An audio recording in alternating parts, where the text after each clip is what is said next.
रवि बहू 12 बजे घर से गई थी, अभी 6 बजने को आए हैं। कहकर गई थी दिवाली की खरीदारी करनी है, जल्दी ही लौट आऊंगी। ऐसी कौन सी खरीदारी करने गई है जो 6 घंटे में भी पूरी नहीं हो पाई? तुम्हें नहीं लगता है जब से बहू की नौकरी लगी है उसके खर्चे बढ़ गए हैं?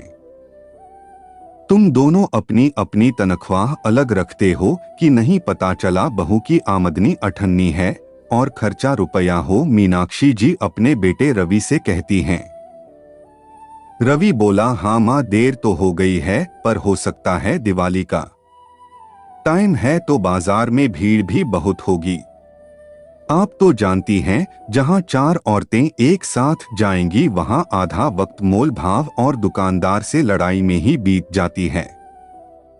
और जहाँ तक पैसे की बात है, एक ही घर का पैसा है तो अलग अलग क्या रखें? उसके खर्चे पर मैंने कभी ध्यान नहीं दिया। मीनाक्षी जी बोली, 2 साल पहले दिवाली के धनतेरस के दिन जब मैं कुछ सोना चांदी लेने की बात करती थी तो रेखा बहू कहती थी, मम्मी जी आपके बेटे की इतनी तनख्वाह नहीं जितना कि आप धनतेरस में खर्च करती हैं। अब देखो, जब से कमाने लगी है बहू का अगला पैर हमेशा बाजार की तरफ ही रहता है। पता नहीं कितना कमाती और कितना खर्च करती है। मीनाक्षी जी के पति दीपक बाबू बोले, तुम भी हद करती हो, खुद कमाती है या अपने पति के पैसे खर्च करती है, तुम्हें क्यों दर्द होता है? कौन सा दिवाली के खर्चे के लिए वो तुमसे पैसे मांग रही है? उल्टा कुछ ना कुछ उपहार तुम्हें ही देती है। मीनाक्षी जी बोली, क्या उपहार देती है? एक साड़ी ला कर देती है, बदले में हर दिवाली में सोने या फिर चांदी का सिक्का मुझसे लेती है।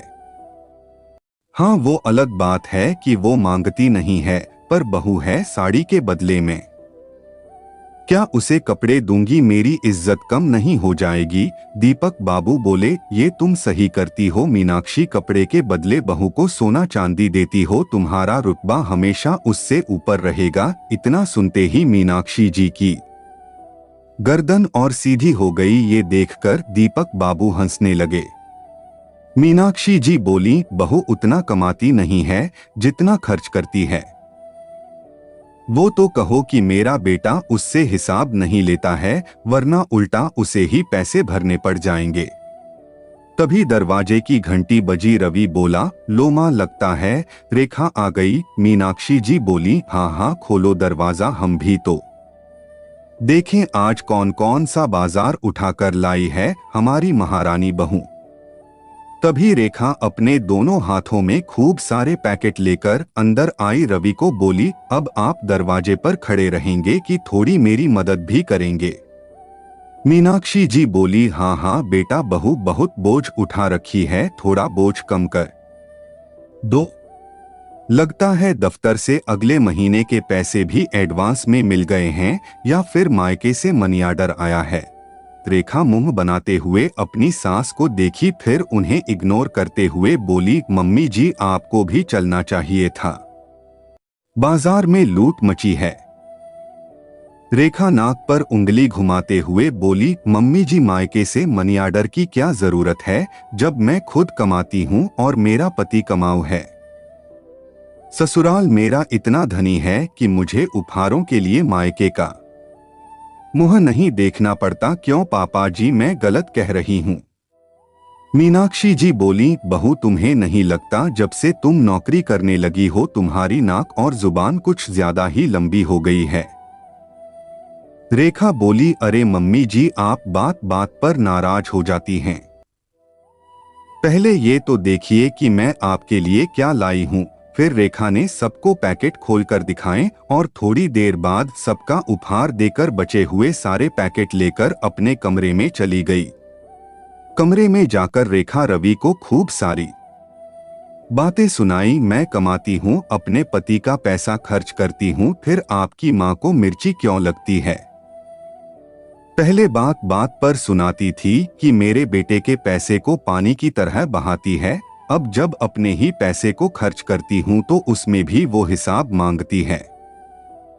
रवि बोला, मैं तो तुमसे कुछ नहीं बोला हूँ, फिर सारा राशन पानी लेकर तो मुझ पर क्यों चढ़ जाती हो डॉन? दिवाली का मौका है, पटाखे तो बाहर छूटते हैं, ये हर साल मेरे घर के अंदर फुलझड़ियां क्यों जलती हैं, यही समझ में नहीं आता।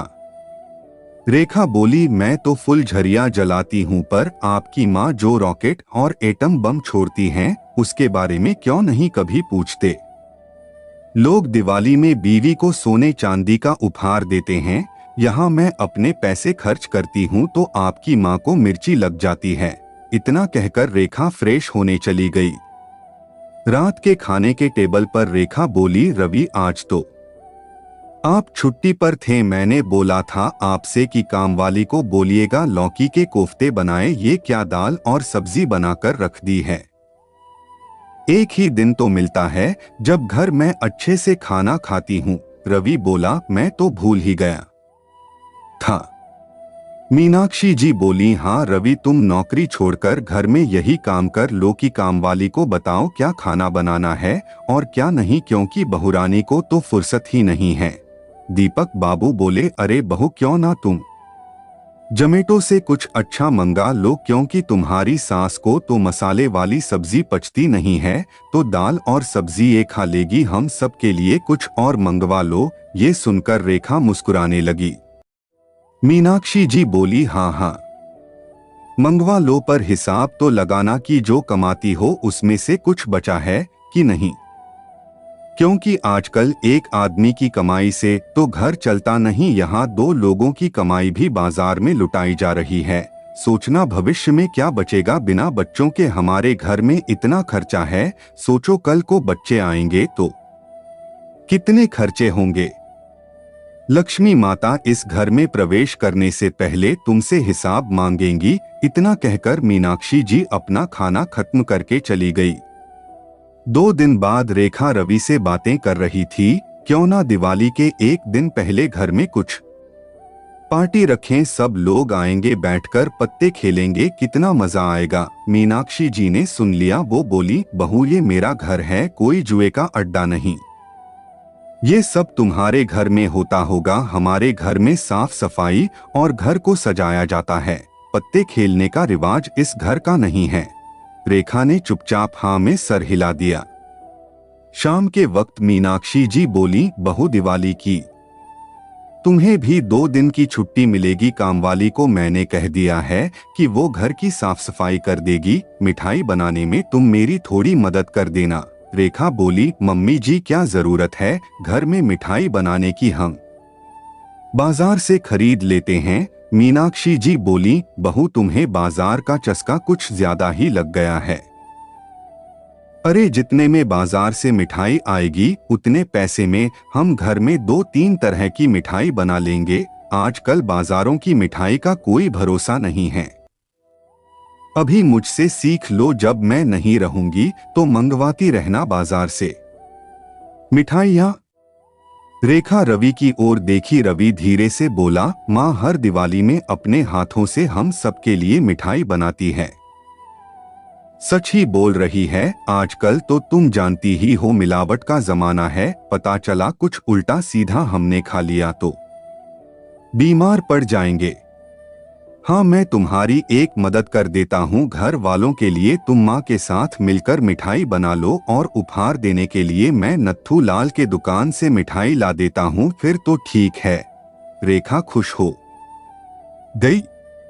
दिवाली का दिन था, पूरा घर जगमगा रहा था। रेखा अपने हाथ में उपहार के पैकेट लेकर आई और अपनी सास को देते हुए बोली, मम्मी जी आज ये साड़ी पहनिए और मुझे आशीर्वाद दीजिए कि मैं और तरक्की करूं और अगली दिवाली में आपके लिए और उपहार लेकर आऊं। मीनाक्षी जी मुस्कुराई और बोली, बहू मुझे तो तुम्हारी बहुत चिंता होती है, कमाती अठन्नी हो और खर्चा रुपया करती हो, ऐसे कैसे चलेगा। रेखा हंसकर बोली, जिस बहू के सर पर सास का हाथ हो उसकी कमाई अठन्नी से 1000 बनने में कितनी देर लगेगी। रेखा की बात सुनकर दीपक बाबू हंसने लगे। रेखा ने उन्हें भी उपहार दिया, सबने रेखा को आशीर्वाद दिया। मीनाक्षी जी तैयार होकर बहू के साथ पूजा कर रही थी। बहू को आरती देते हुए बोली, तरक्की के साथ लक्ष्मी माता तुम्हें बचत की भी बुद्धि दे और तुम्हारा कल्याण हो। पूजा समाप्त करके रेखा रवि से बोली, जब मैं नहीं कमाती थी तब भी आपकी माँ पैसों का ही रोना रोती थी और आज भी वही बात दोहरा रही हैं। रवि हंसकर बोला, तुम ये भी तो सोचो, अगर माँ तुम्हें बचाने बोल रही है तो वो अपने लिए नहीं, हमारे लिए। पहले के समय में लोग बड़ी कठिनाइयों से रहते थे और बचत करके त्योहार भी मनाते थे, इसमें माँ का कोई दोष नहीं। उन्होंने बहुत कठिनाइयों भरे वक्त देखे हैं। उनके शब्दों पर नहीं, उनकी भावनाओं पर जाओ तो तुम्हें बुरा नहीं लगेगा। तभी मीनाक्षी जी एक चांदी का चाबी का छल्ला लेकर आई और बहू को देकर बोली, बहू ये दिवाली का तुम्हारा तोहफा है। आशा करूंगी अपनी तिजोरी की चाबी तुम इस छल्ले में लगाओगी और इस दिवाली से अपने जीवन में बचत को लागू करोगी। बहुत ही पुरानी चाबी का छल्ला था जिस पर बारीक डिजाइन बने हुए थे। उसे देखकर रेखा बोली, मम्मी जी ये क्या आपकी शादी के वक्त का है?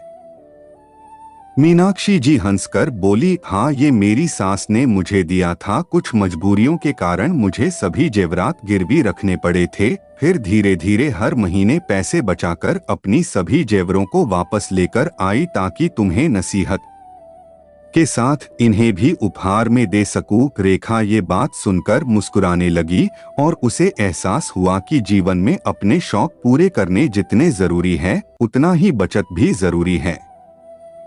दोस्तों मानते हैं ईश्वर ने जीवन दिया तो अपने सारे शौक इसी जीवन में पूरे करने पड़ते हैं, पर क्या आने वाले समय के लिए हमें 100 में से 1 रुपया बचाना जरूरी नहीं? क्योंकि अगर आमदनी 98 और खर्चा रुपया हुआ तो बचत तो छोड़िए, कहीं किसी की कर्जदार ना हो जाए। तो इस दिवाली घी या तेल जिससे भी दिया जलाए, बस मन में ईश्वर के लिए आस्था और अपनों के लिए प्रेम और सम्मान हो। कहानी को पढ़कर आपके मन में क्या विचार आया, कमेंट द्वारा मेरे साथ साझा करें। धन्यवाद।